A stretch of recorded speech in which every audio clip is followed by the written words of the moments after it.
Hello, everyone. Welcome to a brand new episode of One Vision, the FinTech Views. This is Theo, your host for the episode today. Joining us from across the pond is a good friend of mine, and I don't know why it took so long for us to invite him to the show, but welcome to the show, Rik Coeckelbergs, Thank founder you very and much. thank you, Rik, founder and MD for the banking scene, and most recently, the author of a brand new book, A New Ethos in Banking. Congratulations, my friend. Thank you. Ooh, so how does it feel like to become an author, published book author? Um, I don't know. It doesn't. It did feel like an accomplishment, I must say. Mm-hmm. Um, it did, and every time when you get feedback, it's also very fun to hear that you start like inspiring people on another way than what I did so far, writing blogs and doing conferences. Because in a book, you need to go much deeper on a much more personal level as well, because somehow you need to add your DNA into or your vision into it Yes. as well to make sure that it becomes like a book and not some general written thing. So in that sense, yeah, it's special to know, but also terrifying a little bit because the mistakes that you made in it are forever. That's very true. In one of the latest one I had, when I opened the book, the first thing I caught was, oh my God, this is the typo. There's a typo. There was a glaring typo that somehow nobody had caught. And it's been staring at me ever since, right? And like you Yeah, say, it's in there forever. it's okay as long as it's not a name. I'm not gonna share more secrets there. Oh, now I'm going to go digging. All right. Well, so let's get right to it. It is actually a proper time. I don't think I can think of a better timing for your book and what you're talking about than now. We are facing tons of geopolitical tensions. We're facing economic uncertainties. The industry, and not just the industry, the society at large, we have tons of challenges. So let's start with that. Yeah. What are some of the biggest challenges that face our industry today? And what more should they be doing? Reflecting back on, what you've written.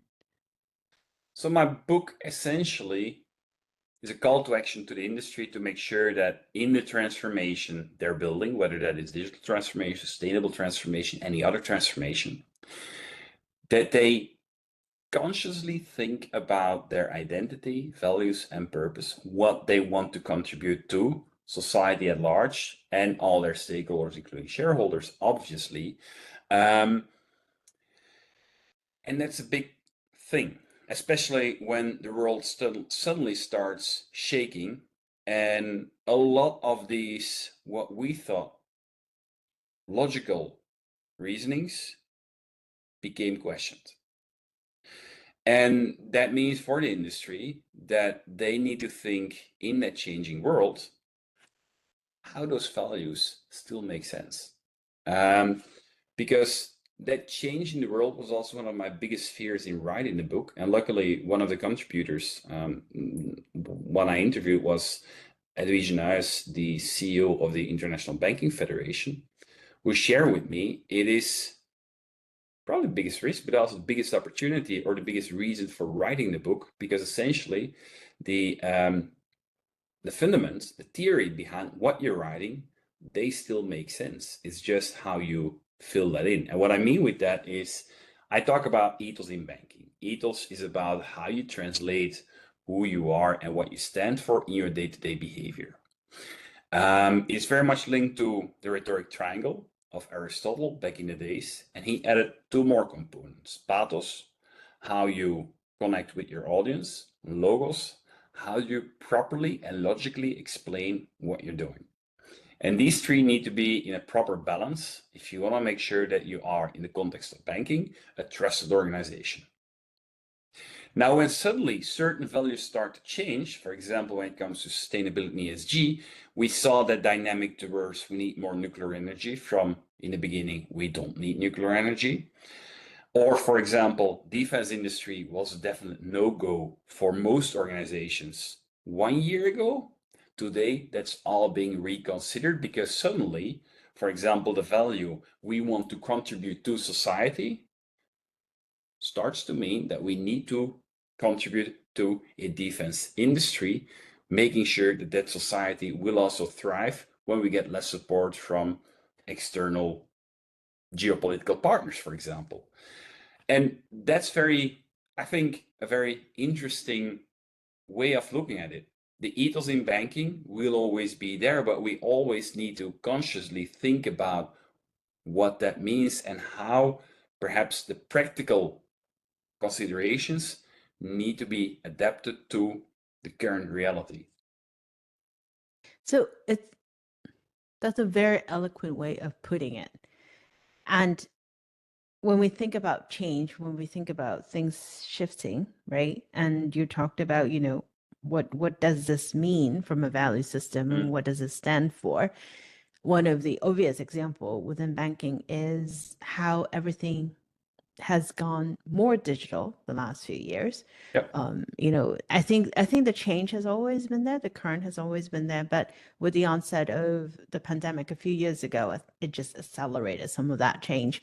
Yep. And one might say in the old days, you're going to visit a bank branch is very relationship based. You know the people, you recognize the people, you do transactions with them.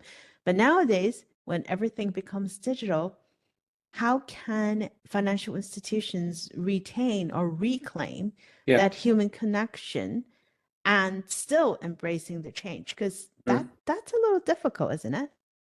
It is, and that's also one of the difficulties that I mentioned in the book. I don't know the answer either, otherwise, I would probably have written a different book or been in a different business. But it is true that over the past 20 years, banking moved from a relationship business to a digital business. And what we often forget is the impact that this has on the customers, whether that's businesses or consumers, doesn't really matter. But suddenly, these people need to pivot their trust from trust in a person that, of course, represents an organization, but first and foremost, they probably trusted that person to trust in an app. And the key question then becomes, if everyone starts copying the successes of someone else, what are you doing different aside from the price setting? And if there's one thing that very strong brands have, it's that they can differentiate with other elements than price setting. And that is, I think, the main challenge and why thinking about that new old ethos in banking is so important, because we do see examples where excellent digital services from a bank also lead to more loyal customers that are specifically looking for that. These people are also willing to pay more for those services if they fulfill their expectations.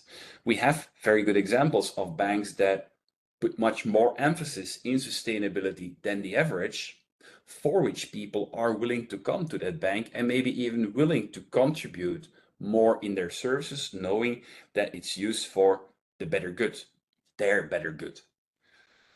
And that's where I think that banks need to add a bit more identity again, also in their digital transformation. And in that context, I'd be very curious also to read your book, for example, because I think AI brings a tremendous opportunity there to personalize much more in the digital transformation of a bank. And I'm also talking about hyper personalization for the customer, but first and foremost, you need to get the foundations right. And those foundations are the digital platform that shouldn't just be a copy of your competing bank, because then you're just offering the same thing except for the pricing, perhaps. Absolutely. And I think that's the stage that I see some of the FIs are struggling with, right? When Yeah. everyone can offer a current account, how does this particular current account differentiate from the other one? Because you all have digital right now, you all have apps. Yeah. What's next? What does this mean? And I think more importantly is, what are people looking for? So often we tend to keep throwing gadgets and bells and whistles Yeah. on our product without turning the other side. Is this really what people want? Like, what is on their mind? I And hope there's a you can. pathos element in the rhetoric triangle. To what Yeah, extent do you understand the customers that you're willing to serve? Are you a mirror of those people? absolutely. Oh, I like that line. Are you a mirror of the people? Yeah, we once Mm. did a conference. Mirrors of Society was the theme back then, asking the banks how they made sure that they properly reflect their customers' desires, wishes, and aspirations in the product and services development of those banks. It was a very interesting discussion. Oh, that's nice. I heard this a similar analogy recently too when it comes to AI, right? We talk a lot about the data and the Yep. biases. We talk about using algorithms to make decisions, and are those decisions reflective of our society today? And if so, what works and what doesn't work? Yep. We can go all the way into the rabbit hole on that. That's my favorite Yeah, topic. yeah, yeah. But back to your book, because this is all about Rik and your new book. In one of the chapters, this particular line caught my eye. I don't know why. And it's related to what we just talked about, Hmm? actually.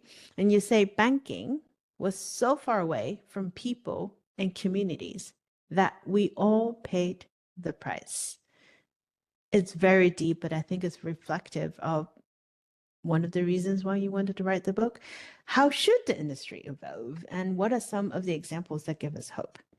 I think by now they already learned some of the lessons.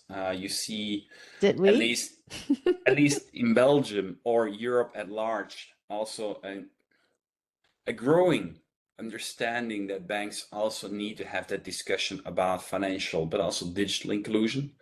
Um, the debate on cash is not over yet, but also there you, of course, well, there's still the question whether the sector or banks should do it, but you do start to get an increasing sense of responsibility and an understanding that banks are semi-public and not 100% purely private organizations, meaning that there is a sense of responsibility that there's more than just making shareholder value. At least from the interviews that I had with people ahead of writing the book. So I think there was an issue back in the whole financial crisis, etc. Clearly, and we may risk to have more of that if we start building transformation the wrong way. Because of course the debates you and I are having on AI are not at all the debates that people on the street are having. So if we, from our expert point of view, may get too deep into that rabbit hole, then there may be a disconnect again. But all in all, I think aside from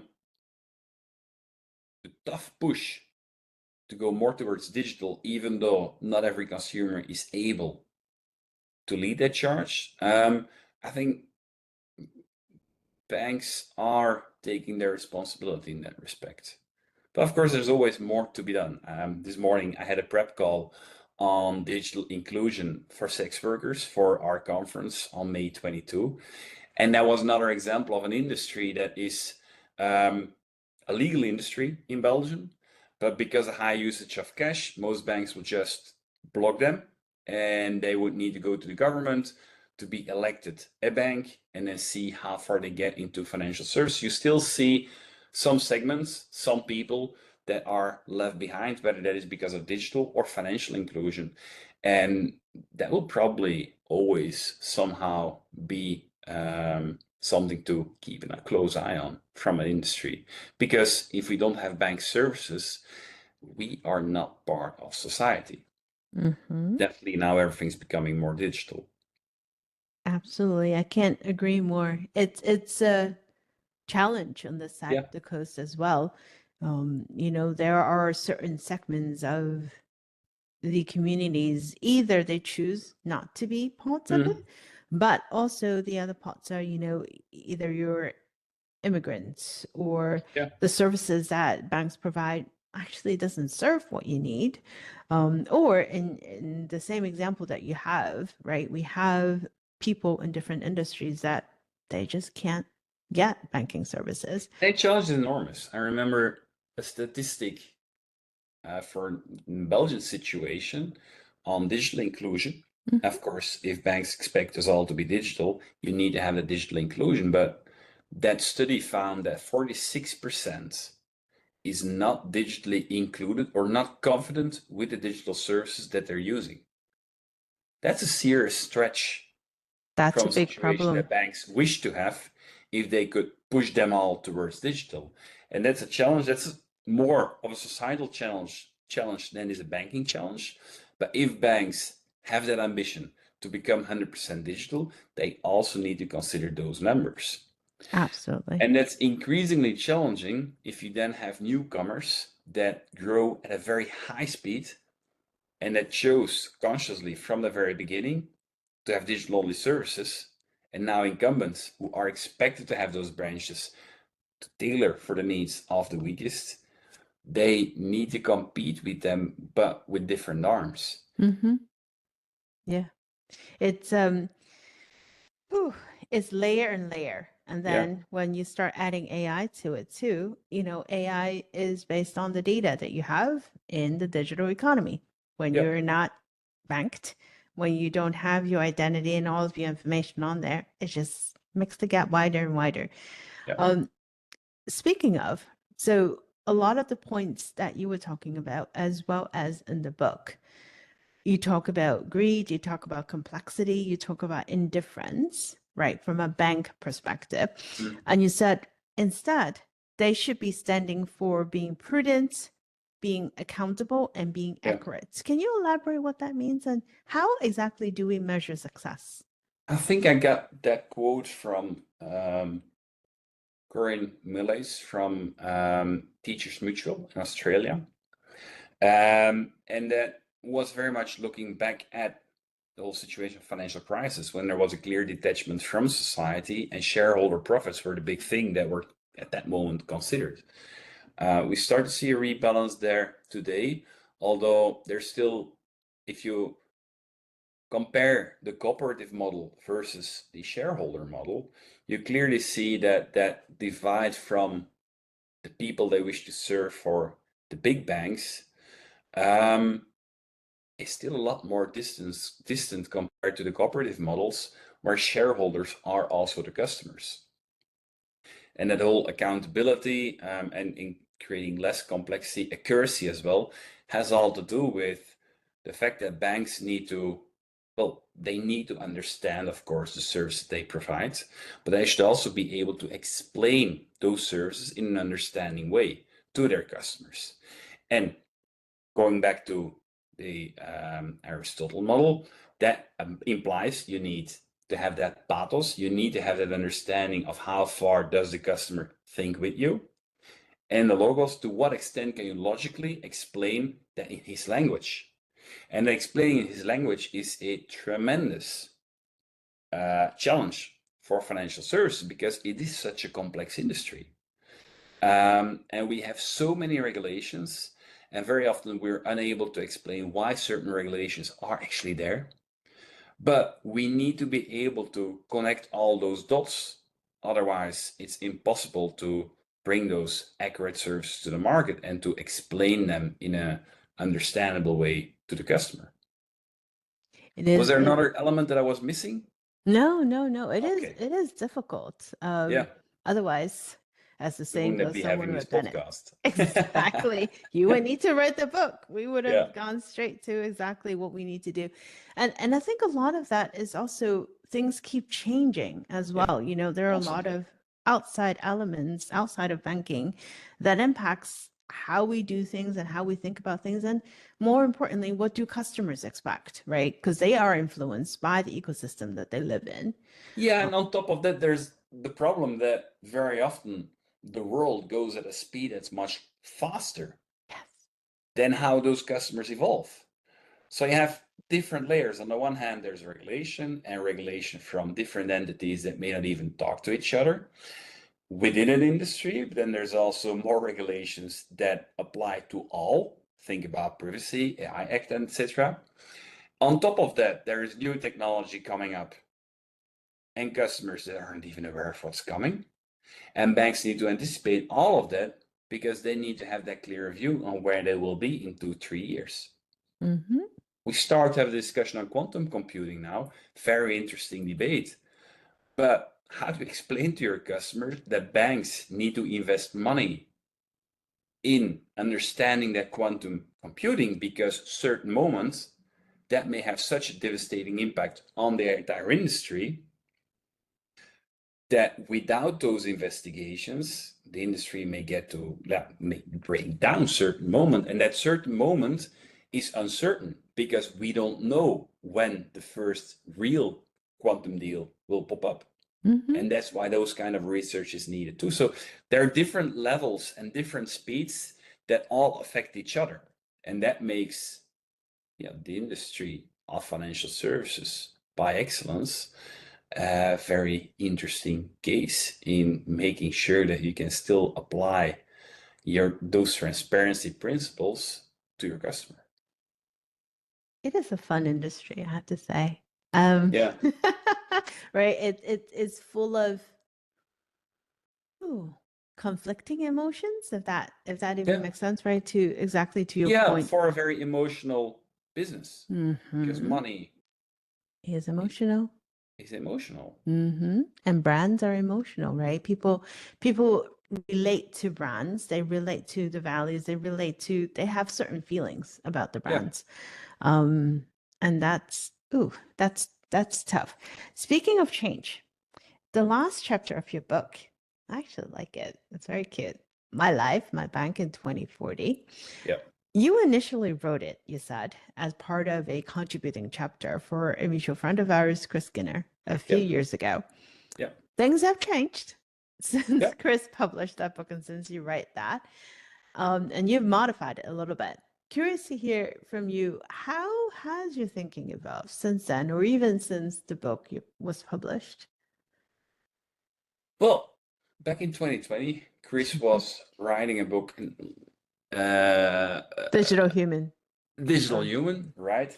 And he asked me that was right after my first kid got born. And he said, write me a chapter about how banking should look like when he's 20. So that was the going in position. And that's why what I start to think about in terms of how will the banking industry and the economy change. And looking back at it 4 years later, I was surprised how little of that personal vision actually changed. I need to pivot certain things, like for example the idea, and I don't know whether that will happen or not, but the fear for credit, when that will appear. Like back then, I think I wrote 2024, 25. Clearly, we're there today, and the crisis hasn't appeared yet. But Oh, we aside still have from half a those, year to go, Rik. yeah, exactly. But aside from that, not too much had changed. It was a lot about like what principles from, for example, Islamic banking can be integrated into what we consider Mainstream. banking. Mm-hmm. How has the world of payments evolved? There may be some redirection of Swift, but may have affected the story, but not that much that it required change, I think. So all in all, I didn't need to adapt much and was very fit for my book, The New Ethos in Banking, because in that story, banks are, I think the ultimate vision was there are a couple of major banks and they support the smaller brands across the world because you need scale to make sure that you can have good pricing, etc. And then those local banks are more brands that tailor to the needs of their specific segments, etc. There was a whole idea of how will the branch look like and things like that. Of course, it will be much more hybrid in the way that having a bank branch, you will need to cater to other services than that's only financial services. But today already, we see that having that branch is more than just a service location. It's also branding, it's marketing, it's branding. And that's something that where even digital banks today are looking into again. Isn't it So, fascinating? yeah, Feels like we come a full circle. yeah, Yeah. Before So we not a lot close, has changed in that book, I think, in that chapter, in all honesty. not a lot has changed, but it also feels like much has changed. It feels like everything is moving in some ways. Absolutely. Um, but then if you look back in the core of it, it's still very much how it has been. And I do agree with you. Before we close, I do want to ask you if you could envision a perfect future, right? Let's say, when let's think another 20 years when the baby grows up. And this part would do you think we would actually get to a point where financial services industry will get back to the core of serving humans the way that we need it to, being more transparent in what we do and serving people with a heart? I hope so. I do hope so too. But what's interesting in that final chapter, the one that I wrote for Chris, Mhm. I also spoke about that. And the fact that technology will probably lead to a situation where we need to care less about all of these because technology will evaluate whether a service is good or wrong. And we don't need to cater for understanding all the complexity because we have a virtual assistant to take care of all that. And then you start to get into a completely different field, of course, where and it had to do with, for example, financial education. Mhm. I think like back in 2025 was the idea, or 2030. It's tremendously important for the financial industry to foster that financial education. But like a decade later, technology was so far that that financial education was not that necessary anymore because virtual assistants would take care of your financial well-being. So maybe in that future, the priorities will definitely be different. And I hope that also the technology of artificial intelligence, etc., will evolve to a world that will be fair, more transparent as well, and where we can trust the service without needing to understand it to all the details in order to trust it. Because after all, I think trust is also the main, that's the main, so to say, KPI to define whether or not you need to get in detail to understand whether it can be, whether the service or whether the product is valid or fulfills the expectations. Because if you trust it, you assume it's fit for you. We So let's see assume. how it goes. It will be interesting to see how AI evolves, and yeah, we can only hope that it's going in the right way, and that we don't see too much concentration of power because of it, and that we get more democratization of those technologies as well. That is a big hope.